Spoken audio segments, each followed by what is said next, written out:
I'm Monica Hollins. I'm Lauren Brown. I have about 25 years building community with both private and government entities. And for more than 15 years, I've been creating events and experiences from corporate gatherings with 5,000 to 6,000 people to neighborhood events through HOAs and lifestyle. About 15 years in HOA management, starting as a lifestyle director and moving to a community manager. But the entire time really focusing on building that community all the way through. I'm currently the program director for a leading developer in Idaho. I started my own company, Outside the Box Consulting. That's where I really work with developers on one end to make sure that we're building amenities that are intentional and that are going to be activated. And then on the flip side, I work with HOA management companies and I train lifestyle directors. And I have to say that's one of my favorite things I get to do.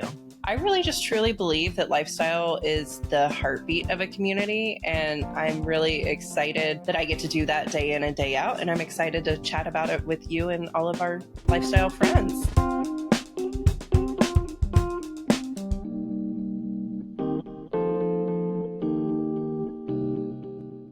Welcome to Lifestyle Unplugged with Monica and Lauren. And today we have Jeremy Sharpe and Jasmine Creason, who are with Rancho Shuarita. Why do I always butcher it?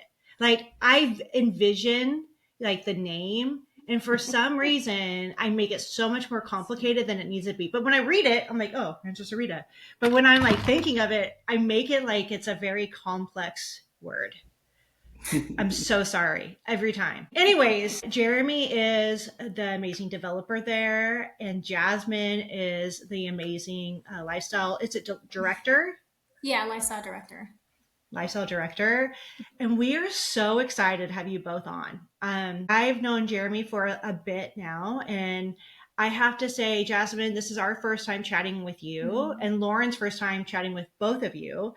Yes. But I'm super excited because I follow Jeremy and we talk all the time, and his vision for lifestyle makes my heart just like pump out of my chest. Like it makes me so happy for what is happening at Rancho Shuarita.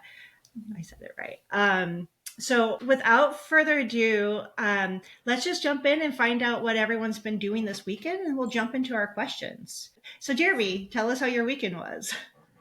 Our weekend was great. It's great. Thank you for having us. We're super excited. I think Jasmine is kind of the star of our lifestyle here. So really excited that I can be the sidekick, and she can share so much of what we have going on. But weekend was good. We have a 5 and a 3-year-old, and so it's always jam packed and always filled with play dates and being outside and running around and some rest time. But it was good. Yes, I love some original artwork behind you there.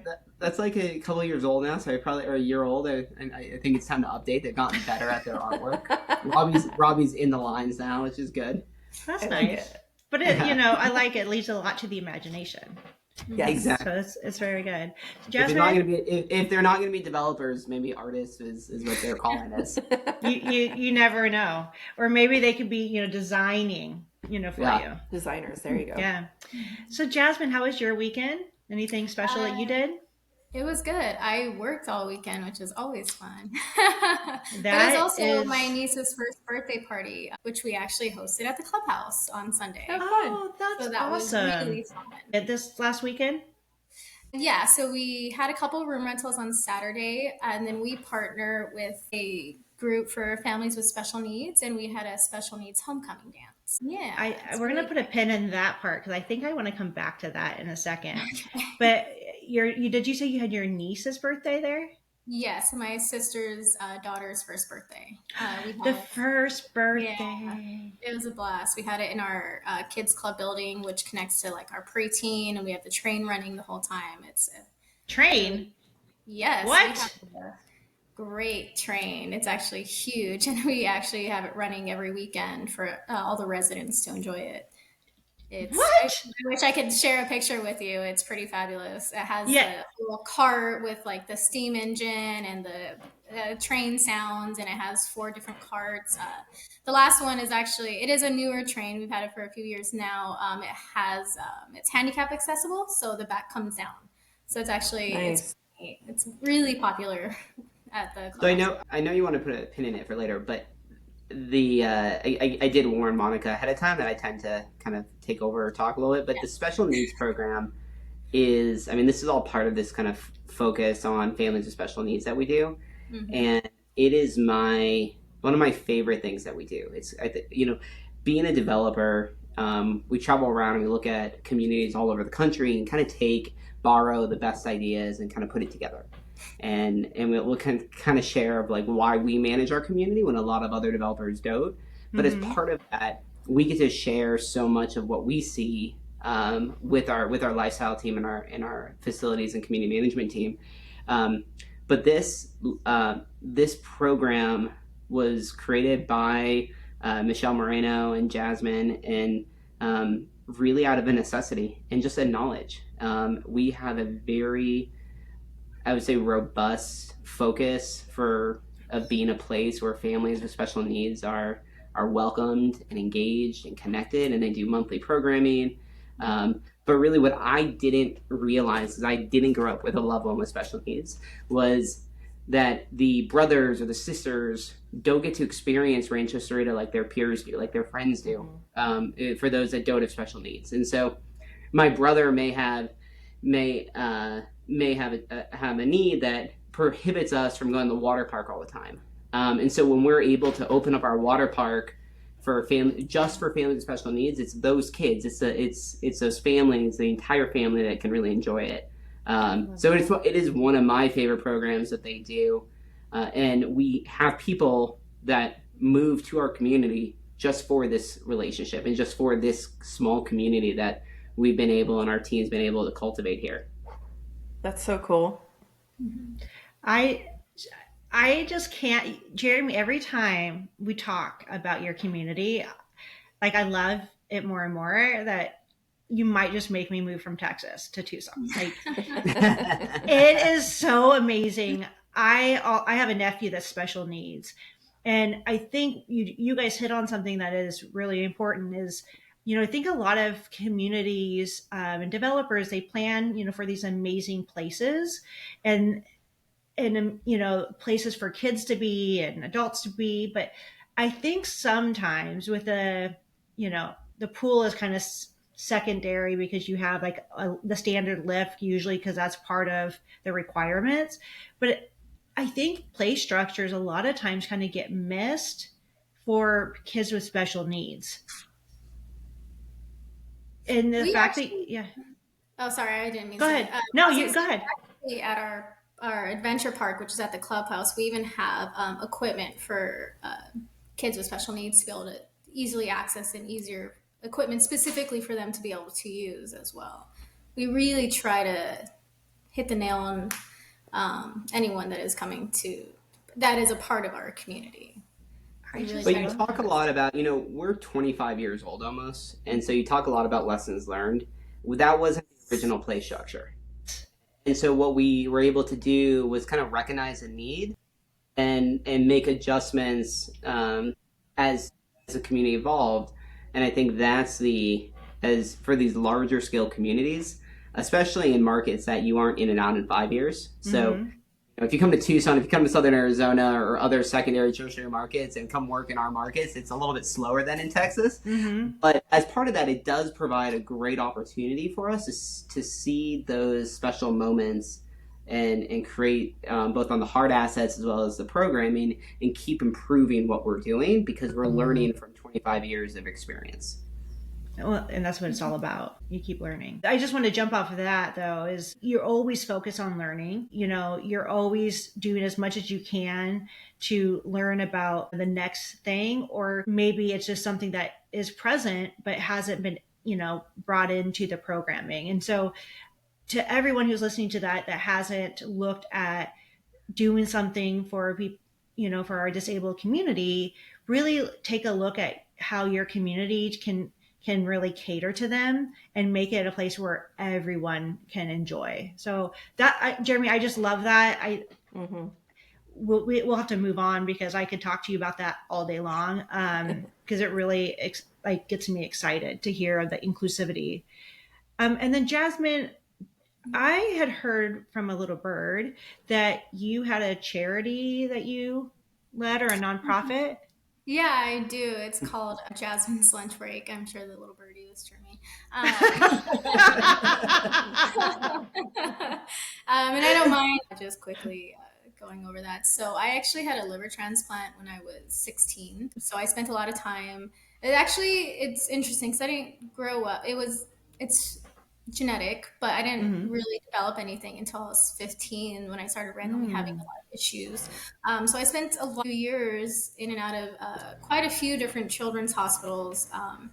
In Arizona and Colorado and California, just trying to figure things out. And I ended up having a transplant up in Palo Alto at the Stanford Children's Hospital. But when we came back, my mom and I really wanted to help families that were in similar situations because, especially no one ever really knows um, how to handle those kind of things. And you're just really thrown into it. And even if it's something that's lifelong, no matter at what age it starts, you don't really know. And hospitals do their best to help and give you those options, especially when you're traveling. We don't know the areas. I mean, up until then, I've never been to Denver. So we just really wanted to be able to help families that are in similar situations, be able to know what's around them, what's accessible, what programs the hospital has. Like they have the Ronald McDonald House. And I remember before Diamond Children's was developed, they had a Ronald McDonald room that I was in the hospital for 6 months, and my mom had no idea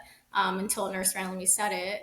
So it's just really Wow. giving out the information to help them and help them in their situations and help them with how to manage certain things. And one of the biggest things is eating hospital food is hospital food. We can uh, all relate. yeah, so it's just one of the things we would do is take families, well, parents, to the Arizona Inn, which is across the street from the Diamond Children's Hospital here, Banner Hospital, just to give them kind of a break, not take them too far. And then we stay in contact with those families to help them really find those connections and just really help them get through it and get beyond that when eventually they are getting away from it. That's just Um, amazing. And yeah. you hit on something I think is so important. So many people have to go to the hospital and they're not planning on going to the hospital. It's not like Mhm. something they Yeah. plan like, okay. I mean, you had a liver transplant, so I'm sure you guys had that on your radar, but when it's go time, it's go time. And you Yeah. don't know about a lot of this stuff unless someone tells you, and that often Mhm. gets lost. So that is just amazing. The hearts of you two are just I know. amazing. Thank Like, I am so excited to get to know you guys better, and there is no way yes. we're going to get as much time with you as I want. you. I'm like, how Agree. can I ask all my questions in, let's see, 30 more minutes? Well, we may have to go a little over with them. Totally. On that, like, I want to learn more about your community too. And what is the lifestyle there? What's the promise that you are giving people when they're moving in? And how are you delivering that to new residents and residents that have been there? Let me take the first part really quick. Then today, I mean, on the promise side, this stemmed from, we're second generation developer, and my late father, who passed away 6 years ago, he had a vision. He was a small scale developer, land speculator, started building small neighborhoods, but it was all about making people's lives better. And from the moment the first house went in the ground, it was about how do you make people's lives better. That quickly evolved to Mhm. kind of our family motto, and our company kind of purpose is to create a better life. And so everything we do kind of focuses around that, and that is the simple, I think, um, that's a promise that we put out to our buyers, to our residents, to our staff, and that our team kind of strives to fulfill every day. And that means something different to every person, both Mhm. on the team as well as our residents. But what we try to do is create a robust experience for people from the moment they are entering our community, whether they're residents or not. I know we can talk about it later on, but we do a lot of collaborations and partnerships both within our lifestyle and also more on the development side. But it's all about how do we make people's lives better? How can we bring that level of experience to them to where, hey, just for today, we're gonna, I feel um, just for today, it's a special needs program is a great example of that. But it's all Mhm. about this idea of how to make people's lives better. And Mm-hmm. that I think is the promise that we put out there, but it's also that kind of purpose of which our 150 to 200 team members kind of strive for every day. And That's so awesome. Jasmine, I think leads. How big's your team? Overall, we're around 25 ish. We kind of filter up and down depending on the season. Summer, we're a little higher than that. And so you talk about heart, and you talk about like how we hire, and like our management, middle management team who are really leading that team have the same level of heart that Jasmine does.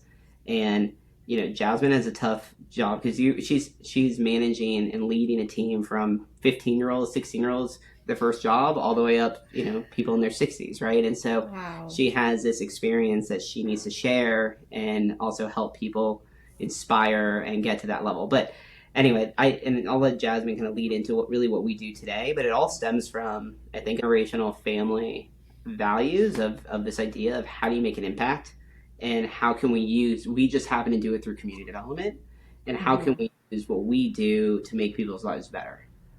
Can I jump in on that? Because Jeremy, I think you hit it on the head.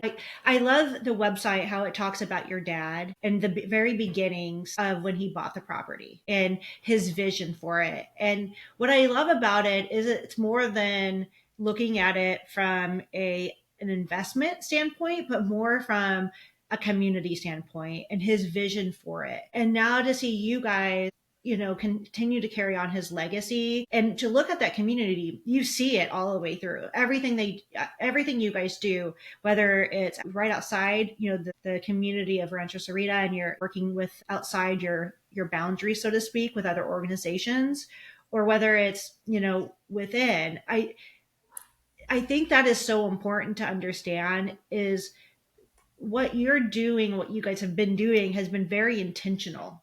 It hasn't been something that you're like, oh, maybe we should try this. It's like, it seems like everything that your father started, that you're carrying on this legacy, has been a very intentional focus to create community and make sure that people don't call it just a house, but call it a home. Yeah, I think you're right, and I think it's that team down there. Um, I think it leads into that we've been doing it for 25, 30 years now. I Yeah. really do, and like we have projects outside of Rancho Shuarita, and I was just on a call with actually the mayor, and we were talking about a project that we're working on, and what I was talking about was all the community benefits, like, and I wasn't, and that's what excites me. Yeah, the project's great. It's a commercial asset. It's great, but the community impact that we can have, and I think that's what drives us. Like, what is that? How can we be? I love the word intentionality. We talk about that all the time, but how can we be intentional about that impact? Through whether it's making smoothies on how to make making smoothies for kids, or how to make a healthy lunch, to a 10,000 person whatever festival. So anyway, I think Jasmine can share a lot more about kind of like how we, I think, actually deliver that today. And Love to hear that. Yeah, so I do think it is all about community, and not just it's a community, but everyone being a community.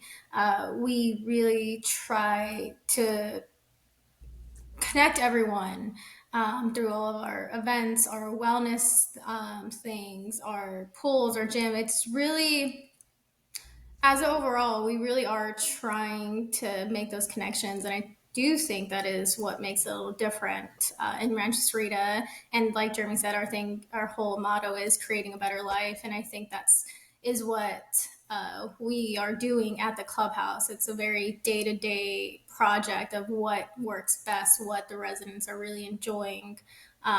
Even the little things I always talk about. We have just about 20,000 residents. You start seeing a lot of the same people, and you start memorizing their names, and they really, really enjoy that. And I think that really fosters the community, and getting the residents to engage with each other at different times and in different ways. And it's just stopping to chat with them in the hallways. And those little moments, I think, is what it breaks down to, that is creating a better life, is those small engagements we have with each other and with our residents, and with even members who aren't residents. people who are coming down to like our larger events, and they were just asking us a ton of questions. And it's always so interesting to see like the amazement in people who don't live in Rancho, but then really start considering it because of these little niche things that we really try to touch on. But truly, it is just a day to day trying to find what is really working and what is really getting people to connect more. It's like you're creating this sense of belonging, and everybody just wants to belong somewhere. And I think the excitement that you guys have alone, just hearing you two talk right now, I can only imagine what people feel when they're there on site. Well, it's the moments of connection. I mean, I think Jasmine did it. It is those little moments of connection, whether they are trying to be orchestrated through an event or whether it's two couples walking down the street and on a trail, and we have a little pocket green space with a bench underneath a tree. And one sits down and one doesn't. They're talking, right? It's those little moments, or it's our safari trail and the kids playing on the life-size bronze statues, or the birthday parties that happen at the playground. It is those smaller moments of connection that both happen within the spaces that we manage, but also just on the parks and trails. We have 25 miles of trails throughout our community, and the majority of our residents don't use our clubhouse, fitness, or water or pool facilities on a regular basis. Mm-hmm. They use the parks and trails, or they may come to an event, or they do things, but like the majority of our residents experience Rancho Shuarita in a very passive way, but they create the active. So like they create those moments of connection through the built environment and what we're able to do. So it is a very intentional, and it's always, you talked about learning. It is always designed to, we know we can do better. And our staff and our team knows that we can all do better, and we accept that.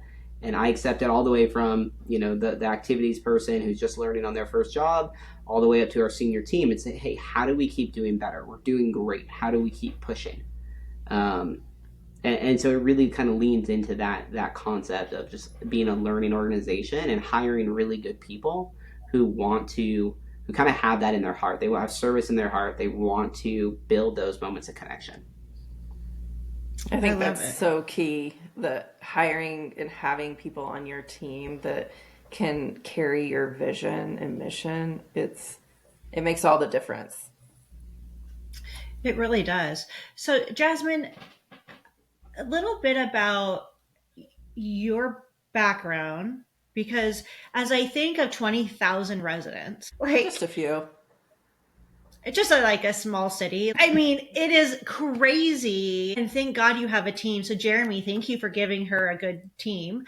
I'll let Jasmine, decide if she wants to say, I need more people. Because I don't know that. But to me, it is insane. So what was your background? How did you get here to speaking to us? It's really, and so I really started doing events and things like that because of my nonprofit, and we host, we do all these other things. One of the things we really concentrated on was doing events at the hospital. Even they do like host a prom, and we'd help with that, and just little things like that. And I just really enjoyed it. And I did like a cake baking thing for a while, and doing events just really, it's very fulfilling in a sense because, it's a lot going on and a lot going into it. Once it's actually done, I just really enjoyed seeing the outcome of a lot of things. And I was doing little events here and there and doing my own thing. And funny enough, I was hosting my mom's bridal shower at the clubhouse, and the director at the time was there, and she really liked the way I set it up, and she was like, hey, we are looking to hire for an event coordinator. Is that something you'd be interested in? And at the time I was looking for more of a more stable, I should say, job. And I was like, maybe I'll think about it. And then after like a week or so, I was like, you know what, I think maybe I'll try. You never know if it'll work or not work. And then I became the director after a couple years, and I've been here now for a little over 6 years. Wow. Yeah, awesome. It's been really great. Even in the 6 years, I mean, being 20 years already into this company, seeing in a 6-year span, even how much has changed and grown and added to, it's just been really filling. And I always think it's I always say it's the funnest job ever because I get to plan all these events and see all this excitement, and it's not spending my own money. Yes. Yes. We get to party plan for fun and just for the heck of it, and we get to do what we want to do, and really, it's really fulfilling seeing how like you see the enjoyment on everyone's face at the events. It's Love just So that. great. yeah.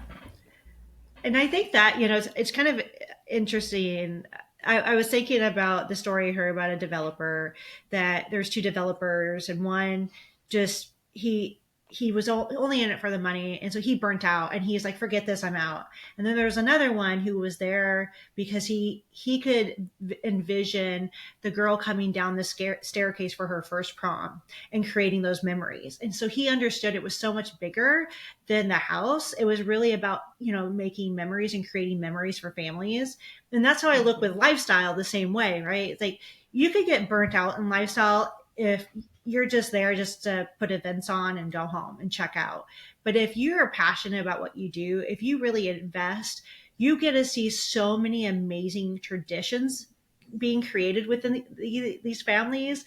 And you get to see families walk away or couples walk away with smiles on their faces and just talk about how much fun they had at an event that you poured into.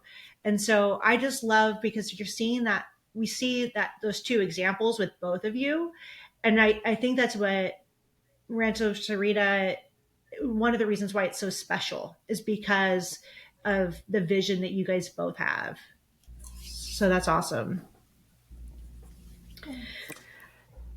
I'm going to go a little rogue here on the questions, but it's just a question I love to ask lifestyle directors. So, to you, what do you think your number one priority or role is as a lifestyle director? That's a good question. I think my priority is. Ooh, let me think of how to word this. I really threw you a yeah, curveball. a little bit. It's okay. I think my priority is the residents. I mean, the enjoyment in their community and really wanting to be a part of it. I think that is my priority, is getting the community involved and getting them out and getting them utilizing all of the amenities and different classes and fitness things that we have going on. So I think that is kind of my main goal. Yeah, for sure. I think my where I was heading with that is, when you look at the lifestyle director position, it's so easy to say it's an event planning job, but once you're in it, it just becomes so much more, and it's all about those connections and those relationships. Yeah, it really is. I always, when I try to explain what I do, I always start with, well, So it's hard. in a sense an event coordinating. I'm planning events, I'm doing things, but it's so much more than just that. And I So think much it's more. really fostering the team and getting, making the connections. I mean, I think most people know me by my first name just because I really want to engage with all the residents. I like talking to them. I like seeing what they thought of certain events, or just seeing what they like at the clubhouse, or what they are looking forward to, or what they love to talk about, even just the people who've been here for since the beginning for over 20 years, and how their kids grew up here and now they're adults. And it's just really, So cool. there's so many other aspects of just, it's not just planning the events, because that really is Right. like main focus, but it's a part of it. But I think It's really part of it, but growing that community and really trying to figure it out and develop the lifestyle to bigger than what it is, especially after such a lineage. It's been over 20 years. And how do we do more? How do we expand? How do we make it better? How do we make it more fun? How do we get more of the community to engage in everything? So I just want to throw this to Jeremy. Like, Jeremy, how do you do that? Like, what is your vision to make that happen? Yeah, I was going to say that's been an evolution for us because, Mm-hmm. it's always been about more by numbers. And then we got so big, they're like, what are we doing? And then, so, I mean, really last couple of years with Jasmine and her team, it's been about how do we refine what we're doing? We still have a lot of events, still have a lot of programming. How do we refine it? How do we focus on specific aspects of what we do? And it's this refinement process. As a developer, I don't know if Jasmine knows this, but after grad school, I worked at our clubhouse for 2 years and worked with Michelle Moreno, who's our community director now, who at the time was our lifestyle director, and really focused in on, we were a mom and pop kind of development company, management company. We didn't have any type of metrics, any type of like, hey, what's success? We just hire really good people. Mm-hmm. And that's still, I would argue that we're still kind of like that. I mean, we have a few more metrics and kind of documenting, but like we just hire good people. And Michelle was one of those people that we hired who was running our lifestyle at the time. But as she was growing and evolving, we recognized that we needed to put a bit more refinement in our processes. And so I spent a lot of time after grad school down at the clubhouse, working nights at the front desk, trying to figure out, hey, what's working, what's not, how's our customer service, how's lifestyle, what can we evolve, how can we grow? You know, we set a vision, but it's really Michelle, Jasmine, back then Michelle, but really Jasmine and kind of that entire team, right? It's lifestyle is not just Jasmine and her team. It's our entire community management team is adding into that. It's our team that takes care of our parks and trails. It's our that supervisor on our facilities team who has to have that conversation with the resident about why something isn't getting fixed or is getting fixed, or, you know, it's everything comes together. So I where we're at today after 25 years and we self-manage is this idea of refinement. How can we continue evolving while also getting better? And what does better mean? And to me, we should talk about this more, Jasmine, offline with the team. But really, I think in hindsight, we got to talk more about this. But refinement is how are we delivering those moments of connection? And how are we creating opportunities? We talk a lot about in our company about creating opportunities. It's opportunities for connection. It's opportunities to get healthier. I'm never going to be able to, I don't really eat fast food. I know a lot of people do. Okay. We have Taco Bell in our community. We have McDonald's in our community that we lease to, right? Like, but how can we create opportunities? I recognize that mom that has 3 kids or that dad that has 3 kids is going from baseball to volleyball to dance. You know what? They might need to run over and grab a pizza or go to Taco Bell. Exactly. But how can our health and wellness team help our parents who are there learn how to prepare healthier lunches and make it easy? And so it's everything we do is a refinement designed around creating opportunities for connection, opportunities to be healthier, opportunities to make new friends, opportunities to make their lives a little bit better, have a reprieve, whether it's our special needs families that, you know, sometimes those parents just need a break. And so that, I think, dives into where we've constantly had to work through that evolution, where I think what's disappointing sometimes, and Monica, you and I have talked about this in the past, is lifestyle kind of gets thrown in with marketing. And it gets contracted out. The developer gets involved when it deals with marketing. You know, it launches a community, and then normally communities don't take 25 years. They might take 5 or 7 years from a capital standpoint, and then a new developer comes in or they sell out, and then new lifestyle team. But it's really designed on a marketing standpoint, and that definitely is part of why people move to our community. But for us, it's a little bit different. It's like, how do we create a sustained experience for our residents and for our staff, and build it into that at that level? That's so cool. Sorry, I could talk about this. I think you can.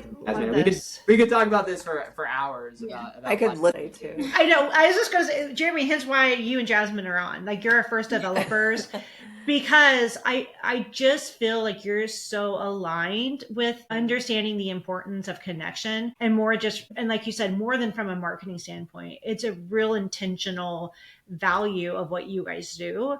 That it's not just something that, because there are a lot of developers that were like, they'll throw everything at it at the beginning, and then when they're out, and who knows if that lifestyle is going to sustain, you know, through. And 20 years, I mean, proof is in the pudding. You know, you guys continue to create. And I think what's so crazy, you know, you have like 20,000 residents.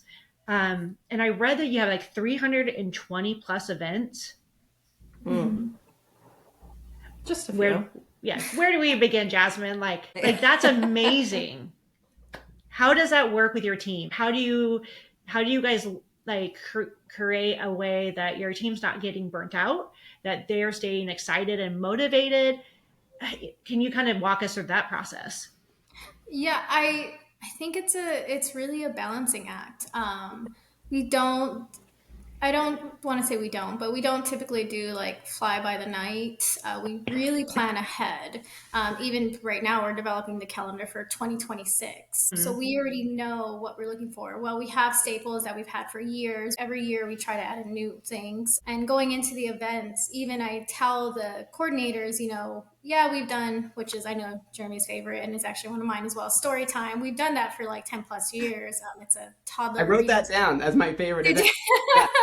Yeah. Yeah, and while I that love is it. like a staple and we've done it forever, how can we make it better? How can we make it bigger? How can we make it more exciting? Well, it's not always going to be the same toddlers after 10 years. What can we change about it?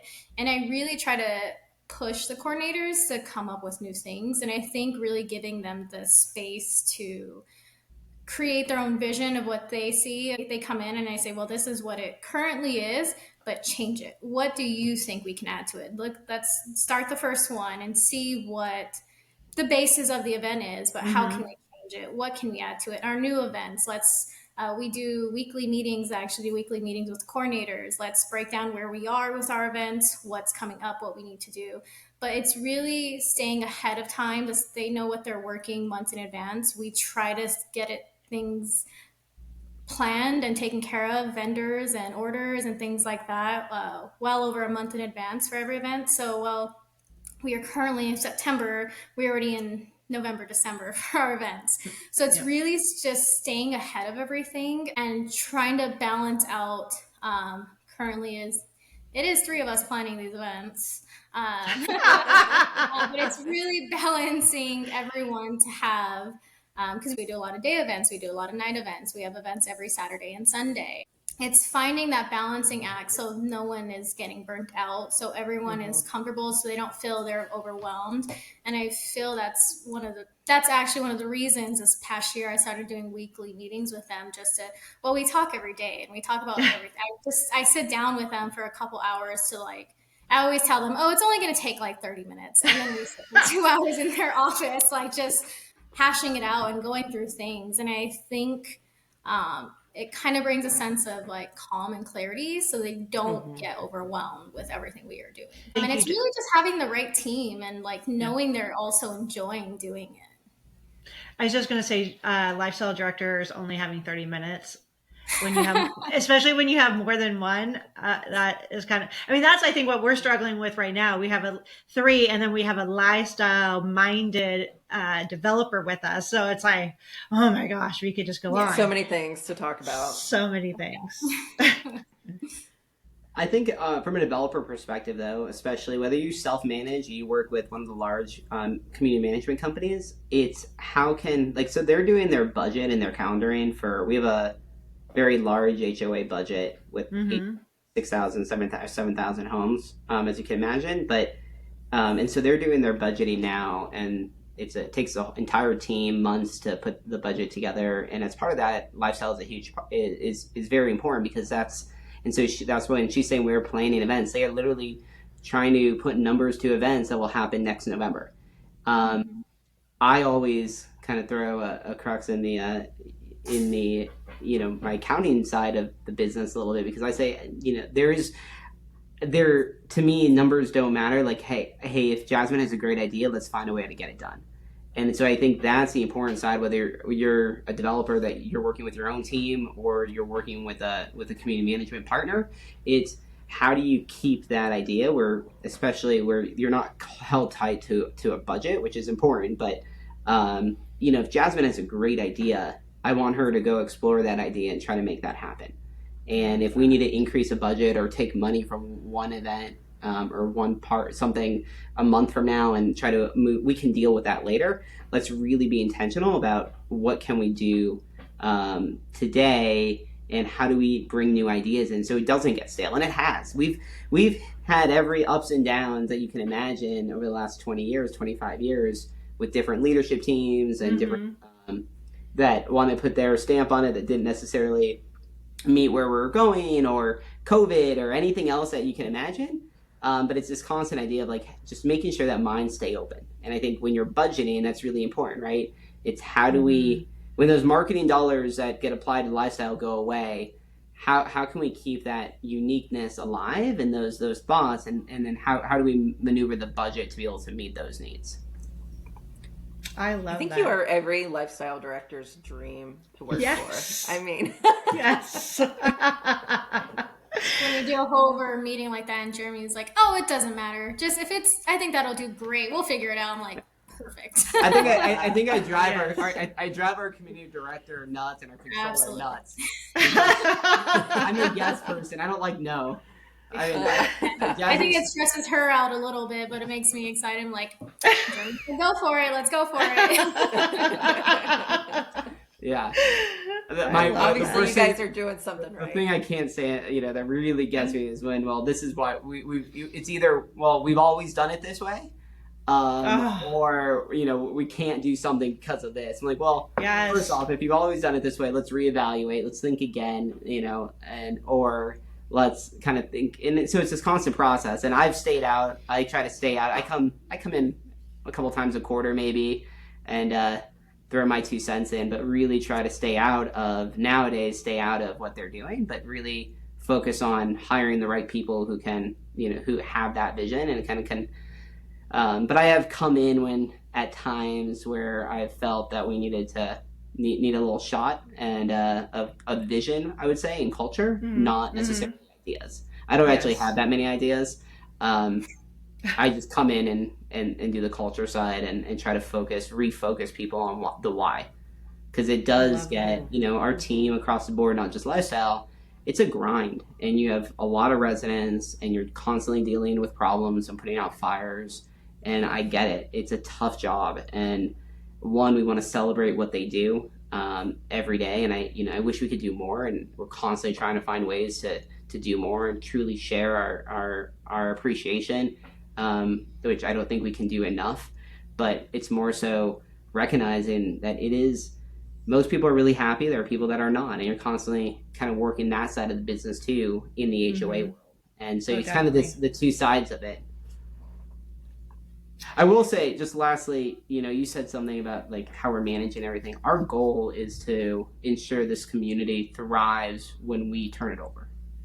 And whether that's in 5 years or 10 years or 1 year, whenever it is, I mean, our goal is that we have set it up financially and we have a team in place that can have such a firm culture that is rooted in the community, that we're able to truly leave the community in a place and our residents in a place where they don't miss a beat, whether we're there or not. That culture, and ideally we're still managing it, but as far as the directive of what life is like there, it is incredibly strong, both financially and on the lifestyle side.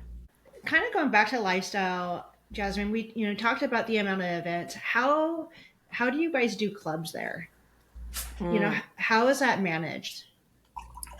That's a lot of So people. we actually, it's funny, that's actually one of my my own goals for 2026 is we do allow clubs to be hosted at the clubhouse with resident ran groups basically.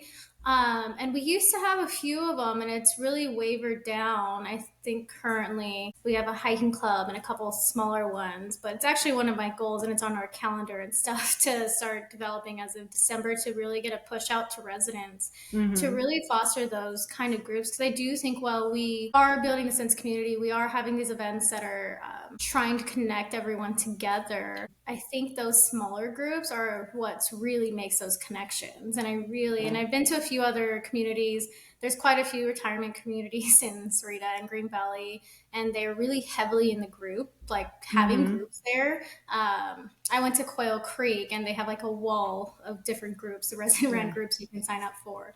And ever since I saw that, beginning of this year and of last year, I really want to push that because it just seems to kind of wavered away, I think, just with the times. And I feel it's getting people. We had someone who wanted to do like a bunko group, and we hosted the first one to really try to get it going. And then she was just like, that was really great, but it seems like a lot of work. So that's something I really want to actually is one of my goals for this next year is to really bring that back in, because I think that within itself is a sense of community and getting everyone together. What's interesting is that we have an active adult community as well that that we manage. Jasmine's on the main community and our active adult community. So we have 100 some employees, 150, whatever we have over at our main Rancho. Mhm. In Rancho Resort, we have three team members.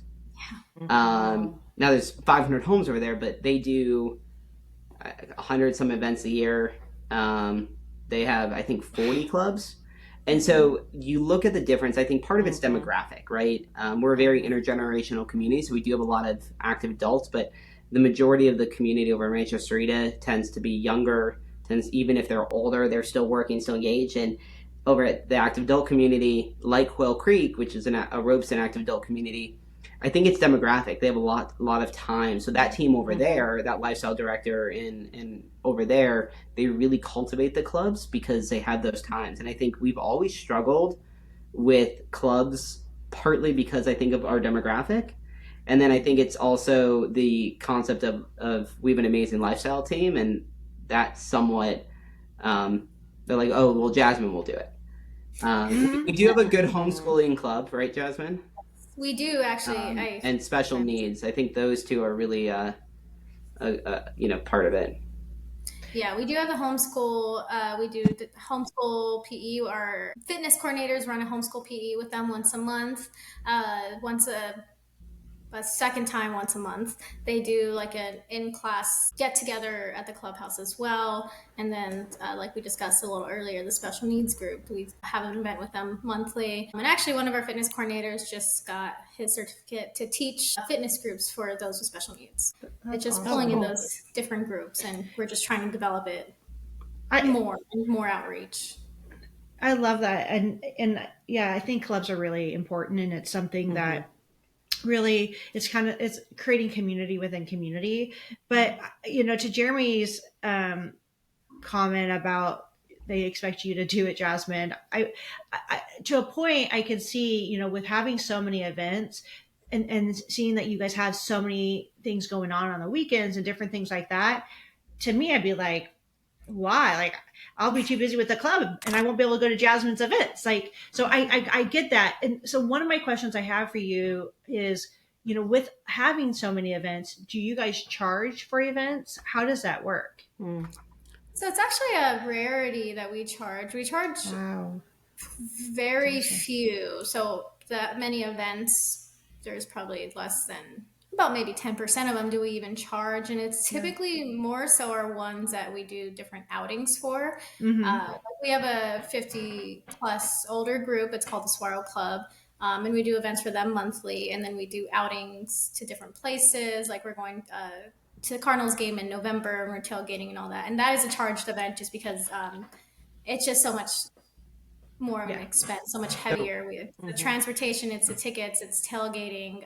And then we started a few years ago doing adult outings. So it's residents 21 plus, and those are charged events. But they're also like very minimum. Most of our outings might be $20. We don't really charge large pricing. It's just those few that we add. Same with we do teen outings as well, and it's the same thing. They're usually around $20, $30 depending what we're doing or where we're going. So the Saguaro and the Saguaro Club, Jasmine, is really cool. And this was something. So every now and then, like my dad would, and then I do. Like we throw a random tidbit in, and the Saguaro Club was one of those where we just kind of brought an idea and they kind of ran with it. We call it an active adult community without walls. And what we recognized during the recession was that we had Rancho Resort. That was a small active adult community that's still being developed out. And then we had a Del Webb community within the heart of Rancho Shuarita that is a small community. They actually Pulte transitioned it from active adult to single family, non-age restricted because the market was so hot before the Great Recession. And then we have just 55 plus throughout our integrated community. But what we recognized was that there was this desire for connection, and these smaller communities specifically. How do we bring everybody together? And so it's a membership program where you get additional guest passes for your grandkids, so to come to our main water park, and additionally then you do these outings and these programs, and so you can meet people from other communities and other neighborhoods who you maybe wouldn't meet otherwise and wouldn't connect with. Wow. Then I think we've found ups and downs of success. We're trying to kind of reinvigorate it. It's kind of stabilized, but um, it was this idea of, again, how do you create connection? Here is a challenge. Here was a constraint, and so that was part of it. So they pay very minimal fees to be a part of the club. Really covers the guest passes, and then our lifestyle team. Okay, it doesn't really cover the guest passes, almost, Jasmine. And then our lifestyle team takes the lead to plan those events, and so it's a really great opportunity to just build further connections. Wow, that So is cool. amazing. What tools do you use, Jasmine, to kind of keep things That's what I streamlined? was going to ask next too, because with 20,000 plus residents, like getting your stuff done without interruptions, I can't imagine. So I would love to hear how you manage your time and what tools you use to keep things moving. It's I feel a few different things. I When it comes to the planning process, it's very much imagination. It's coming up with things. It's sitting, like I said, I do those meetings with my team to like, okay, well, we are trying this new thing. Let's sit here and like bounce ideas off of each other. What could we add to this event that we've done for 5 years? What can we do for this new event? I think my main tools are my team. It's Mm-hmm. working together to develop things. We do a few different, very bare minimum. I will say, I always say we're a little still more of a mom and pop in that sense that it's very bare minimum in what we use. I did develop like a Excel processing thing to help the coordinators and myself keep track of what our spending is, keep track of what our vendors are, and it really breaks it down to, because we're planning so many things at once to Hmm. kind of keep track of where we are, especially since we're developing it so far in advance. Sometimes I'm like, I don't even remember what we ordered and what's in the whole thing. We ordered this 2 months ago, but it's kind of to keep us on track. We use programming to do some of our marketing and some of our flyers, but it's truly small in the sense that we don't use a lot of. I know there's a lot of different websites and different apps and different things Hmm. now that you can just kind of plug it in to really do it for you. But I think that really loses a lot of the personal touch of Mm-hmm. letting a computer kind of run it for you. So I hate to disappoint and say that we No, don't not share a lot of tools, but it is very minimum what we use. But you also, No, I love you that. also, Jasmine, have um, metrics that you set for yourself. I mean, I only know this Yes. because I look at them. So, uh, Yeah. he as far does look at and, them. and after an event occurs, your recap Yeah. and Yeah, we do a recap. We do like an event Mm-hmm. summary, what the event was, what worked, what didn't. And we truly look back on those to see what has been working, what's been attendance, if things have really taken a dive. When we have our larger events, we have it's basically like a Word document, the good, bad, the ugly, like what worked, what didn't, Mm-hmm. what shouldn't come back, those kind of things. That actually came from one of from Susie Mason. She was actually the one who suggested that to me a few years ago, who's another person on the development team. But we try to keep those metrics going and we plug into like I said, it's very Microsoft Office kind of Uh-huh. a plug it into the Yeah. Excel graphics and things like that to really balance and see what's working, what's not working, the spending, what's budgeting, figuring out what budgets work and what didn't.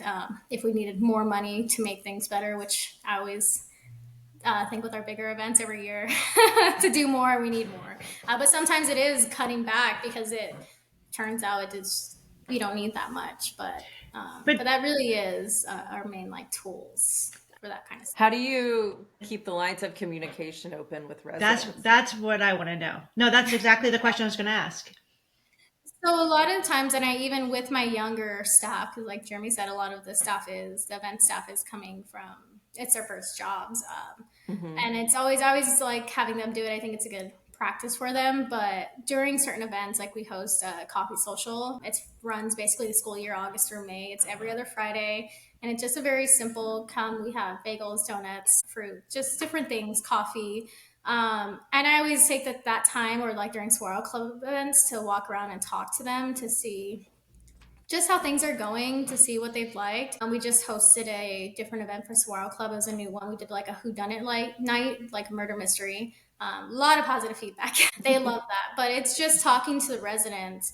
I think during the event, you'll see a lot of them after the events. It's just going to talk to them. And that was a goal this year for even my younger staff, is while they are working their different shifts, to really talk to them, whether they're in preteen, they're pool monitors, so when they're coming to the pool. Because I feel once you just start talking, you don't always have to ask. They'll just start just giving out like, oh, you guys did this, but maybe if you hosted it a different night. Like one time a few years ago, we hosted a event, and a lady afterwards was like, oh, like I really wanted to go, but it was on one of the it was a different like it wasn't.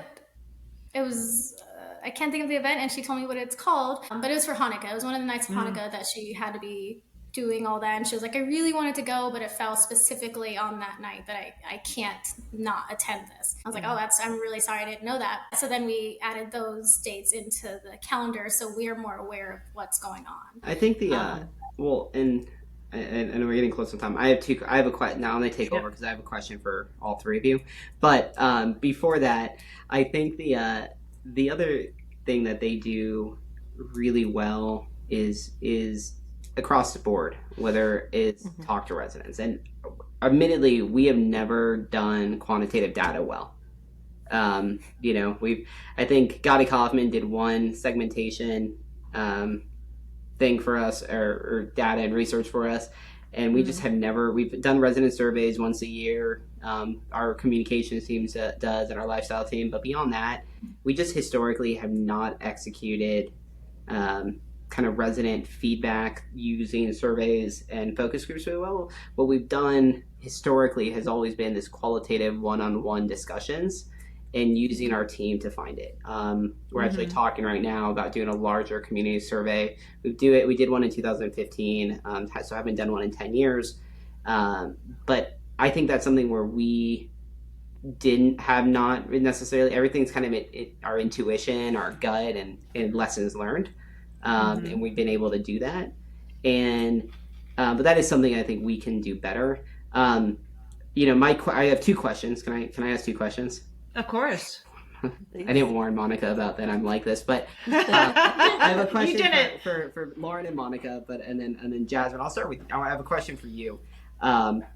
What do you do when things don't go well, and how do you? So I look at lifestyle, and I look at the amount of events you do, and I look at your recaps, and we talk about it. And like sometimes events just bomb, or the weather is wrong, and you guys spent all this time playing an event, and there's lightning, or you have to shut down. How do you manage the emotional aspects of both for yourself and your team, of both when things don't go well, from hey, we thought everyone would show up and they didn't, or more weather or things that are outside your control? How do you manage the emotional component and the ups and downs and the stress of that? I always try not to make it a front-facing that they can tell, because I am the lead, so I feel if they can tell I'm nervous or I'm upset, it's gonna make it worse. So actually, our 3rd of July event this past year, we didn't have as heavy as a monsoon season, which in Arizona, it's when we get a lot of our heavier rains and things like that. But of course, the one time in the summer that we got it real heavy was for our Independence Day celebration. And that one specifically, I was very panicked about. And I was really trying to tell the team, like, it's fine. They're like, well, should we cancel it? Like, what do we do? And I'm like, it's fine. Let's, one of my things I always say, even for our movie nights, when it's the potential for rain or there's really heavy winds, you can't get those screens up. I always like to push my luck. And that's what I tell them. We're going to push our luck. We'll wait till the last possible. Obviously, you don't want to wait till 20 minutes before an event starts, cancel it, but we just push it. And I think handling that stress, it can be difficult, but I try to push it not in front of the team, because if I'm panicked, they're going to be panicked, and that's not going to be helpful for anyone. Same with our vendors.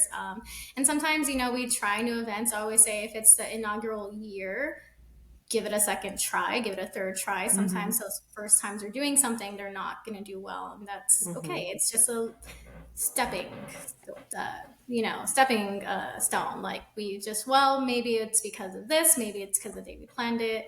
And I really try to push that to the coordinators as well, because they get really disappointed if they're really excited for an event and it just doesn't map out.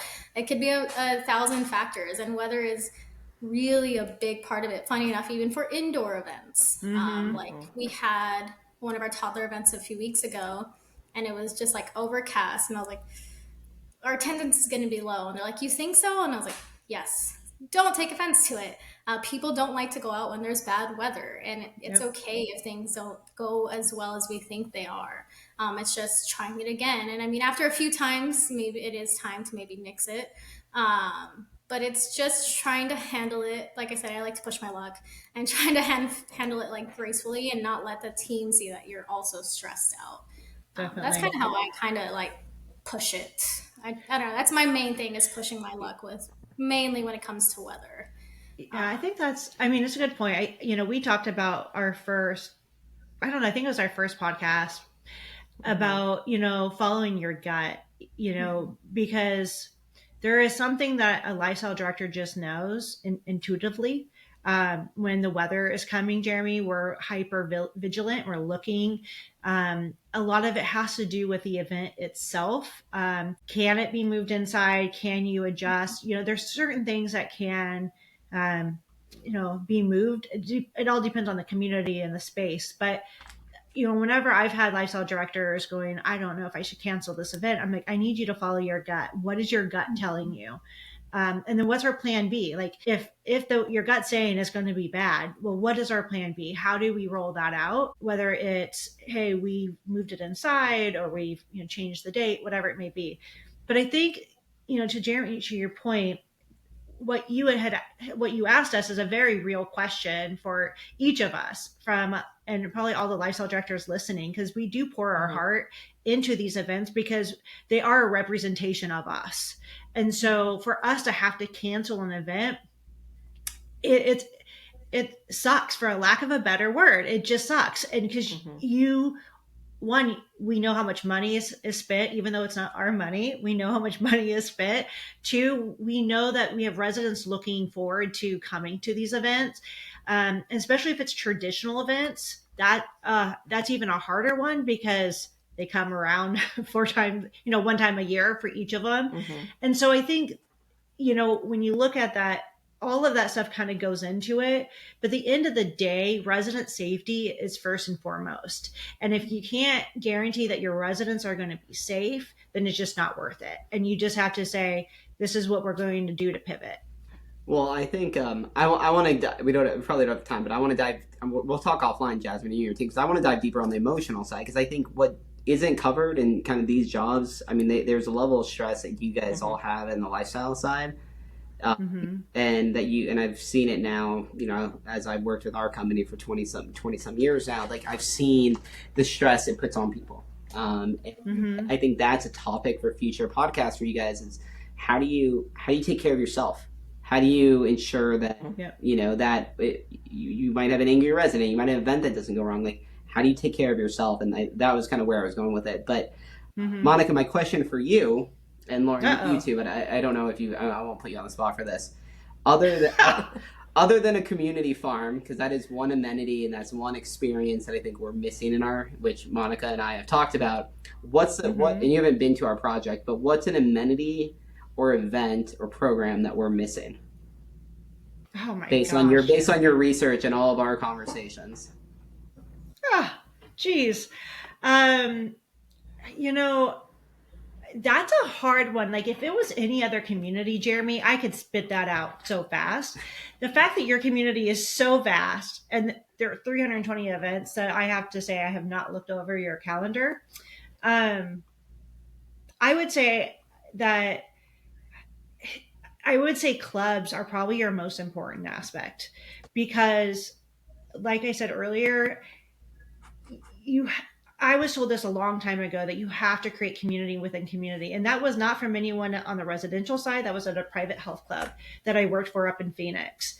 And so to be able to create that opportunity where people feel connected, because people need their people, right? And when we go to events, that's a great way for us to connect with everyone. But it's if you have someone new coming in, it's really hard for them sometimes to put themselves out there into maybe a community event because they're like, I don't know anyone here. And so when people have their people, then they can go together. So I would say community clubs would be one thing that I would work on within your guys' community because they pay dividends without you having to pay anything. Yeah, I for sure. That's awesome. love that. Well, Jeremy, thank you for asking our first question from a guest. We love that. You kept us on our toes and didn't send us the questions in advance. So we appreciate that. No, we should do a turn the tables. Developer asks the lifestyle director questions. I'll think of more. I like that. I love that. Maybe we can get a panel of lifestyle directors together and some developers and do a live podcast. That'd be fun. Oh, that sounds stressful. Let's bring it. I love it. Well, we're going to go ahead and wrap up, even though we know we could all talk for so long. But Jasmine and Jeremy, thank you both so much for taking time out of your day. Yes. We know that you guys are both very busy, obviously 320 plus events, and Jeremy is busy developing this amazing community. So thank you both so much from both Lauren and I. Yes, thank you. And I hope we get to talk more. Yeah. Awesome. Well, here's to more connection, more joy, and more community. Bye for now.